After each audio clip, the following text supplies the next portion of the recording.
What is up? Welcome back to Mitú Daily. I'm Alejandro. And I'm Daniela. And before we get into today's show, just really quick, if you guys don't want to see our faces anymore, I get it. So you can actually listen to the show wherever you get your podcast. So was it Apple, Spotify, all that good stuff. Be sure to check it out. All right, let's get to the news. The boys are officially getting cut off. Wait, why? Which boys? I'm talking about the ones down there, the little swimmers. Wait, those boys? Yeah. Wait, oh my God, why? So in the wake of Donald Trump's reelection, it appears that Americans are gearing up for a new wave of family planning. Oh. Since the election, vasectomy appointments have surged by 1,200%, while IUD appointments jumped by 760%, according to Planned Parenthood. Those are some pretty big numbers. 1,200. But listen, obviously, women, we have been scared of what Trump is going to do, but now men are sweating. I feel a little fear in the air. 1,200%. That's a big deal. And all of a sudden, pull-out game isn't as strong as it used to be. I mean, those guys, like, if you that was your game plan.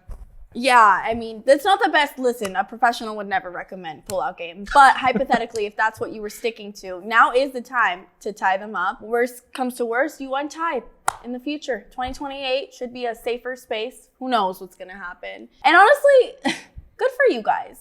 You know, I like to complain about birth control, but now's my time. I'm going to be grateful because a vasectomy is really the bare minimum. Birth control is truly a nightmare. I mean, is your wife on birth control? Not now. Okay. But before we were planning for the baby, she was for a good run. And she's like, hey, I'm off birth control. And like, everything kind of changed over a year. Mm-hmm. Again, it's not like instant or even a month. It's like, like my body's kind of adjusting. And then I know like weight changes and moods, you know, like all the chemicals and Just like the hormones takes control because the hormones, there you go. That's the word. Yeah. It can really... Again, that's only like scratching the surface. I know for everyone, the situation is different. So yeah. So really, a vasectomy is the least you can do, gentlemen, if you are a gentleman. Dang, I like that. You know what? But trust me, guys, condoms are cheaper than diapers and wipes and daycare and food, toys. Heard it here first. Coughing season is hitting Kim Kardashian hard. Dang. Yeah. The reality TV star has gotten her hands on her very own Tesla robot. She posted on X her interaction with her brand new Optimus personal assistant robot, which Elon Musk introduced at his Tesla presentation just last month. So at the start of the clip, Kim greeted her new robot with a little wave. Hi. Getting a swift hello from the bot in return. So the energy was reciprocated. So then she asked if the robot was able to complete a heart shape with her, voicing her shock when the droid indeed offered up his hands to pull off this action. You get a robot, and the one thing you're like, hearts? It's like when you meet a celebrity. Like, babes, that's what we do to you, not the robot. What would you ask the robot to do? I mean, like, I'd have it clean my house, go, like, change the baby's diaper, go drive me around. Like, I mean, but she has people that do that already, I guess. You're right. So the robot's just, like, extra for her. A little friend. She needs friends, I guess. Maybe she's lonely. Yeah. Again, the coughing season thing you said, so I thought... Exactly. I feel like this tells us everything about where Kim K is at right now. She's looking for love. And you know what? Maybe the robot is the new way of dating. Maybe. I would hate that. Isn't it like a sex doll then? Anyways, what would you have your robot do? I would have my robot be a chauffeur for me. I want to be a diva, okay? I want to have a car door open for me, and I don't want to rely on a man for that. I want to rely on the robot or me. So I'm down for a little chauffeur action. No, I think you need it to go get your Chick-fil-A. Exactly. It goes together. You don't have to go. It walks for me. But, you know, I want a little sprint because if I'm hungry now, I want it to be here in 10 minutes. I don't want it to take a long time. Dude, that'd be scary as hell. Just a sprinting running at you on the sidewalk. I don't care. Like, Chick-fil-A needs to be here in the next 15. I'm a diva. Dang. But, I mean, cool. Good for her. Enjoy your new toy, Kim. I hope to see this relationship expand. I actually hope I don't. That's scary. But good for you, Kim K. Happy for you. This is creepy. Breaking news. Knott's Berry Farm has not been berry safe. See what I did there? Yeah. Not very funny. Oh. Well, but look, let me just get into the story. So 22 people were left stuck in the air for over 2 hours after a technical issue stopped the Soul Spin ride at Knott's Berry Farm. The ride stopped around 2 p.m. and the riders were all evacuated around 4:30 p.m. 2.5 hours. 2.5 hours stuck on a ride. Oh, hell no. Hell to the no. Absolutely not. Not today, not tomorrow, not ever. Okay. Those KTLA helicopters would have had 2 hours of my ass screaming from every angle. I mean, sideways, left, right, back, front. No, but they for sure have your ass in 4K. Like 4K. Hey, little Colombian girl there. But also you're on WhatsApp. You're trending with your tias and stuff. No, me muero. O sea, is everyone okay? Well, apparently 2 women were taken to the hospital for precautionary checkups. Like nothing crazy went down. No one fell off. They got evacuated. Have you ever been stuck on a ride or a roller coaster? Yeah, I was stuck on the Haunted Mansion for like an hour. Listen, that don't count. I don't want to hear it. Like a real old roller coaster. No, but have you? Yeah, actually, at their neighbors, Disney, on the, was it Incredicoaster? No, that's like the worst one to get stuck on there. It was almost over too. I was like, bro, like we're almost there, cool. And I'm like, we were there for a good hour, I think, too. And they make you get off like on the roller coaster on the itself. tracks? There's like little escaleras there. Yeah, and so. Wait, so you had to like get rescued? Technically. Yeah, they carried me. No, I'm kidding, they didn't. But like, Free Disney for life? No, we got like a fast pass. Yo, you could have died and all they did was give you a fast pass? Like, the drizzle up there was no joke. But I'm glad no one got hurt. But dude, 2 hours up there. Like 2 hours of straight just hanging in there for free? Again, not very good. Not very safe. All right, Me Too Daily. Today we are thrilled to welcome hilarious comedian, unapologetically bold Colombiana queen, Isa Medina, to the studio. Thank you for having me. Thank you for joining us. It's a pleasure meeting you in the flesh. Yes. So I have a kind of a crazy family. You know, they're very religious, culty-esque, 7-day Adventists. And so I have a lot of traumas, a lot of, traumitas, a lot of issues. Yeah.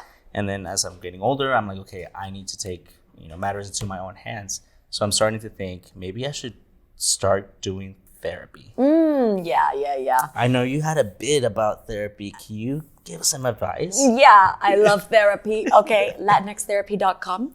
Shout out. That's where I found my girl. But it's a good thing that you're thinking about it. Okay. You know what I mean? You gotta do what you gotta do. We're breaking traumas generationally, and it's a lot of work, and you can't do it all alone. So I know that like parents, sometimes don't agree with therapy, and they're like, no, ¿qué terapia? Ponte a limpiar, ponte a hacer algo. Exactly. They're like, aburrido. no estás trabajando suficiente. You gotta work. You gotta do what you gotta do. Like, work harder so that you aren't sad. How has therapy helped with your family? And have you had any like backlash with your mom? Like, oh my God, ¿de dónde sale esto? Yeah. Oh my gosh. It's a learning curve for sure. Like I've been in therapy now like consistently for 5 years. And so I do think that when you first start and you start like setting boundaries with your mom and like doing this stuff, like your parents are like, oh, like you don't think I sacrificed for you? You like, you know what I mean? Like, oh, like it's like the automatic thing of like your mom being, okay, bueno, okay. I'm a horrible mom. Okay, no. Okay. But it's like, it's a process of like bringing them in, leaning out. And like with my mom, I always talk about how like when I set boundaries with her, I have to do little things that like keep her happy. I'm like, okay, if I'm not calling you every day, I'll share my location so you can check it on the app. Take a little, give a little, right? Yeah, take a little, give a little, and like slowly learning those things. But it really was this thing where like the first time I told my parents I wanted to go to therapy, which was because I was like, oh, I think I might be queer. And I wanted to talk about it with someone that wasn't my parents. Everyone in my family was like, oh, so you think you're crazy? Like, estás loca, you have to go to therapy. I'm like, no, like, I just want to talk to someone who isn't you. Yeah. Someone who's not going to tell me, yes, tú déjate de eso. ¿Qué traes ahora? Exactly. And then, the holidays are upon us. Going home for the holidays, what does that look like to you? Does that mean going back to the East Coast? Does that mean going to Colombia? I go home for the holidays, which is the East Coast, like DC suburbs, DMV. I spend Christmas with my family, and then I usually go to Colombia for New Year's. Ooh, how fun. Yeah, because of the party, I can't miss la fiesta, la rumba. I'm like, I'd rather just go to Colombia and know I'm gonna like salsa and like not have to like figure out a plan in America. It just hits different. All right, so we do have this little game that we want to play with you. We know that you're bilingual, bi-coastal, bisexual, hey. And we know that you've had to deal with two large pools in the dating scene. Yes. Toxicos and toxicas. Yes. They're out there. They are. So we want to give you some situations and tell us like which side deals with it better. Okay, the I love toxicos this. or the toxicas. I love it. And if you combine them, toxiques. Toxicas, because they're out there too. They're out there and we love them. So we'll give you these right here. Okay. So choosing a restaurant, who do you think deals with that better? I think toxicos, because they give the emotional labor to the woman. There you go. And they're like, oh, you pick. Like, what do you want? It's like, what do you want? Sometimes we don't know what we want. And you gotta decide. Sexting. Ooh, I think toxicos. Horny bastards. Yeah, just because it happens more, because they're more like atrevidos. Okay. All right, meeting the parents. This is hard and layered. Yes. Because técnicamente, tóxicas, because women are emotionally intelligent and good and soft and kind. But we know Latinos can be a little homophobic. So no questions asked. It's like I'm with a guy, and that is something that I'm trying to figure out right now, It's like, am I trying to deal with toxicity within my relationship or toxicity with my family? Yeah. Arguing. Toxicas are more toxica. She gets you where it hurts. She knows. I can win an argument with a toxico. Fair enough. Dancing out at a party or at the club? Toxico. But only again because it's like then you don't have the eyes on you. The social norm. The social right? norms. Yeah. And it's like, man, you kind of put me into a corner here. Didn't you? No, it is. I mean, even like dancing, like when I go out dancing, like I do sometimes like if I'm at a straight bar or something, I do have to be like extra aware subconsciously. Exactly. Porque you never know, All right, getting along with your friends. Ooh, toxiques. Toxicas. Perfect. Yeah. It depends on the person. Exactly. Yeah, it's like always you choose. You choose the people that are and around. it depends on the friends. Yeah, that's true. Period. All right, Isa, thank you so much for joining us. This was a blast. Yeah. Woo, Thanks for having me. And share with us, what do you have going on? And, what's your ad so people could follow you? Yeah. Okay. So I'm a stand-up comedian, and you can follow me on Instagram at Isa Medina, ISAAMEDINAA. And I'm based in New York, and I have live shows there every month. So if you follow me, you can see me live. And I'm also on the road. So if you follow me, you can see when I'm coming to your city. And I have a podcast called I'm Right, You're Wrong, Very Latina. It's a comedy debate podcast where we talk about everything that's right and wrong about the ethics of your 20s and 30s. I love that. Yeah, That's awesome. Yeah. I'm going to tune in. You guys make sure you check it out. Thank you again for joining us. Yeah. Appreciate you. Yeah, thanks for having me.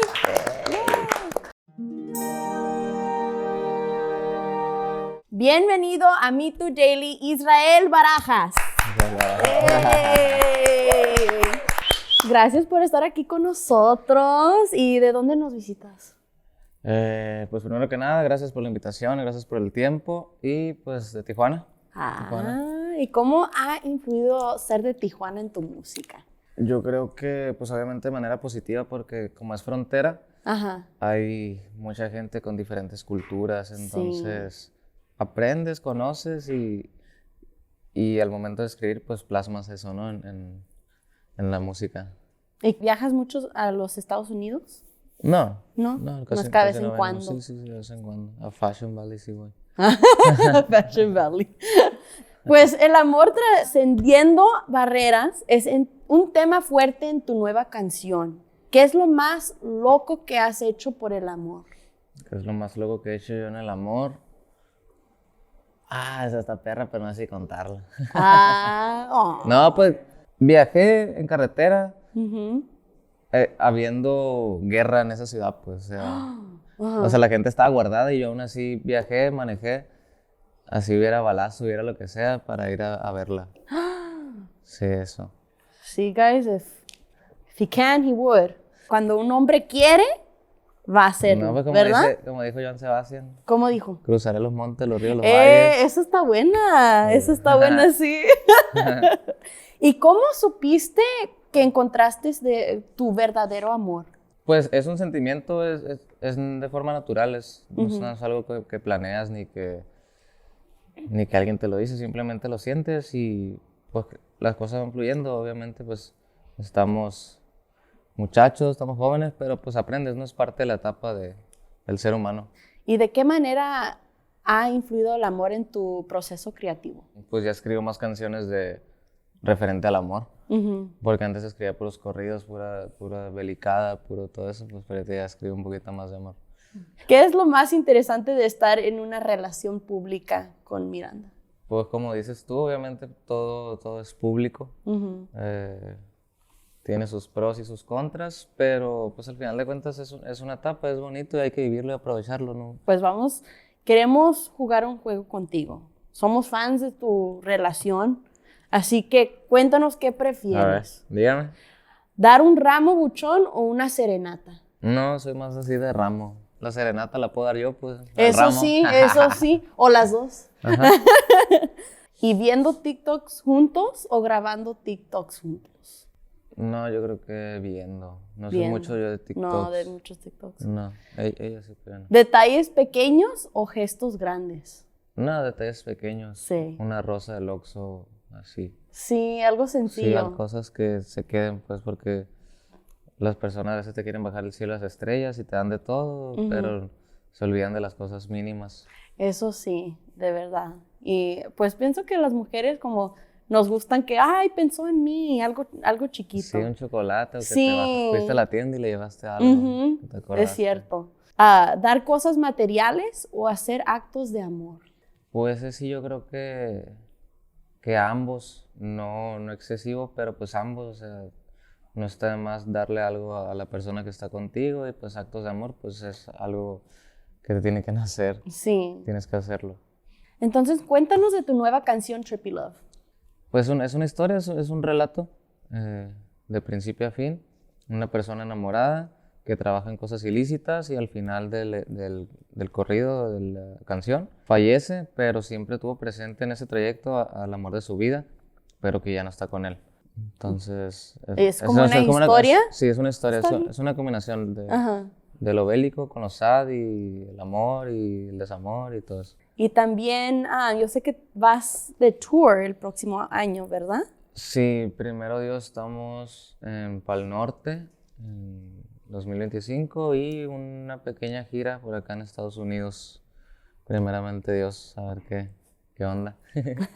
Y nos encantaría escuchar tu nueva canción. ¿Puedes cantar? Sí, sí, la cantamos. Hay que cantarla, cabrón.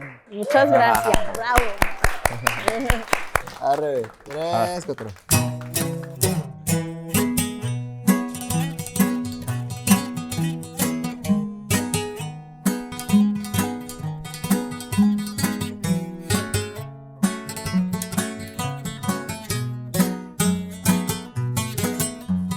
Aquí estoy tomándome un tequila con mis compas en muy tranquilón. Me acordé de ti porque un güey de los que está aquí te mencionó. Pues no tiene mucho que lo nuestro se acabó. Y me hundió, traía el rifle terciado, sale al patio y lo detona en tu honor. Pues ya andaba pasado, casquillos tirados, ni sé qué show. En eso un mensaje del jefe que me indicó: muchachos, actívense que el cerro se prendió. Por la capital me informan que se armó el topón. Me subí a la blindada, pura troca pesada se miró. Bien placositos parecen minisos toda la ola. Tirando balas llegamos bien bélicos con los contras. Me duele mucho perder a quien fue el amor de mi vida. Y en este fuego cruzado, ¿qué importa si pierdo la vida?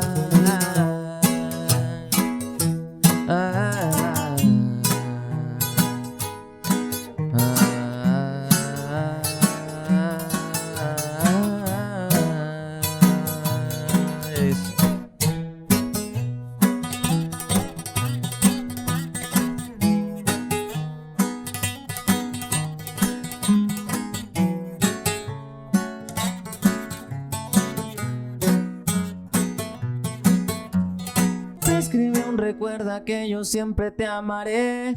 3 cargadores abastecidos me acabé, traspasan el blindaje y toda mi vida la repasé. Cada vez que yo me acuerdo de ti, esos bonitos recuerdos, mami, sé que soy un poco loco por ti. Un bélico enamorado que navega blindaje y un arsenal de Scarface everyday. Muchachos, actívense que el cerro se prendió. Por la capital me informan que se armó el topón. Me sube a la blindada, pura troca pesada se miró. ¿De qué me sirvió la feria si nunca pude tenerte? Sé que verás las noticias y vas a saber de mi muerte. Si hay otra vida te juro que sería un placer conocerte. Y un bélico enamorado daría lo que sea por tenerte. Así nomás.